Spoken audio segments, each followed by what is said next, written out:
Selamat datang kembali di sesi pendalaman kita.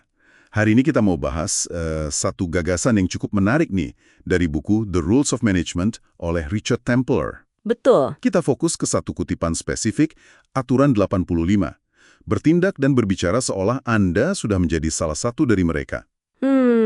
Iya. Intinya, gimana sih caranya kita bisa secara aktif siap-siap buat lompatan karir berikutnya, bahkan sebelum kesempatannya ada, gitu. Menarik kan? Tepat sekali. Buku ini kan aturannya banyak ya, tapi dibagi 2 garis besar lah.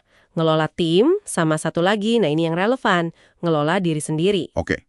Aturan 85 ini masuknya ke yang kedua, soal pengembangan diri.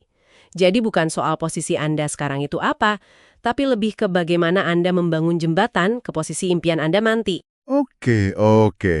Mari kita bedah deh aturan 85 ini. Konsepnya simpel tapi kayaknya kuat ya. Kalau Anda manajer junior, mulai amati dan bertindak seperti manajer menengah. Ya, Kalau udah di tengah, ya amati dan bertindak, bicara, seolah-olah udah jadi manajer senior. Jadi semacam latihan proaktif gitu ya, buat peran selanjutnya. benar. Tapi ini lebih dari sekedar niru gaya loh ya. Bukan cuma soal cara berpakaian atau ngomong doang. Oh gitu. Ini latihan mental dan perilaku. Tujuannya menginternalisasi mindset, pola pikir yang dibutuhin di level berikutnya. Kayak metafora di buku itu, kalau Anda ditakdirkan jadi raja, ya mending mulai latihan dari sekarang. Oke. Jadi raja ya? Iya, jadi perhatiin deh baik-baik. Gimana atasan Anda atau senior Anda jawab telepon? Gimana mereka ngobrol sama staf? Kata-kata apa yang dipilih pas rapat? Bahkan mungkin apa sih yang mereka baca, cara mereka atur prioritas kerja. Ini soal menyerap pola berpikir dan bertindaknya gitu. Saya jadi ingat contoh dari Temples sendiri. Dia cerita, waktu baru jadi direktur pelaksana. Penjualannya itu baru naik signifikan setelah dia mulai bertindak dan berpikir kayak direktur pelaksana yang udah mapan. Nah, itu dia. Dah dia pakai pola pikir, raja cuma bicara sama raja lain. Ini bukan sombong ya, tapi soal memposisikan diri dengan pas. Betul, positioning. Hasilnya, yaitu pintu-pintu yang tadinya kayaknya ketutup, jadi mulai kebuka. Ini nunjukin banget gimana perubahan sikap dan perilaku bisa bawa hasil nyata. Nah, ini nih yang penting buat Anda para pendengar. Gimana Anda bisa menerapkan ini secara konkret? Iya, gimana tuh? Coba pikirin, siapa sih mereka dalam konteks Anda? Orang-orang yang udah ada di posisi atau peran yang Anda mau capai itu. Oke. Coba identifikasi deh tindakan spesifik mereka. Gaya komunikasinya, atau mungkin cara mereka ambil keputusan. Apa sih yang bisa Anda pelajari? Jadi lebih ke detail ya? Iya. Terus, coba pilih 1 atau 2 hal kecil aja dulu. Yang bisa Anda mulai adopsi, mulai latih minggu ini juga. Konsep yang kuat sih ini.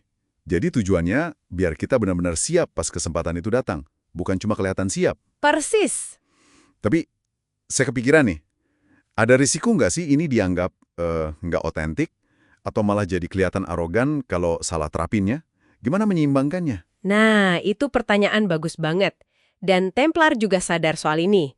Makanya dia nekenin poin penting. Apa tuh? Aturan ini sama sekali bukan lampu hijau buat jadi sombong atau nginjek orang lain buat naik jabatan. Nggak sama sekali. Oke, syukurlah. Justru sebaliknya, di buku itu jelas dibilang, nggak peduli setinggi apapun Anda naik, Anda nggak pernah nginjek orang lain. Nggak pernah. Bagus itu. Kuncinya itu fokus ke substansi, bukan sekedar gaya.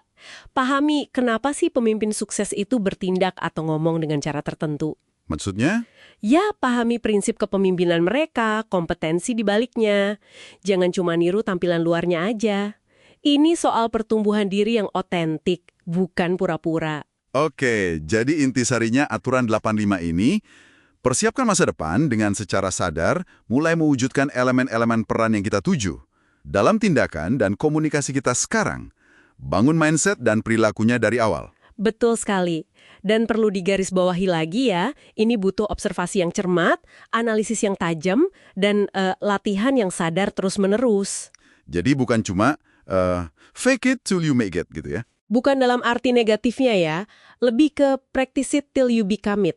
Ini proses belajar aktif buat ngasah kapabilitas Anda biar sesuai standar level berikutnya. Menarik sekali.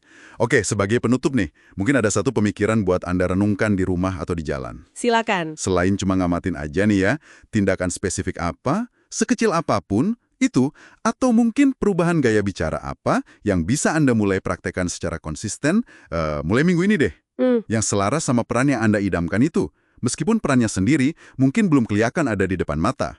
Gimana Anda bisa mulai berlatih jadi raja di arena Anda sendiri, tapi tetap rendah hati dan otentik? Coba direnungkan.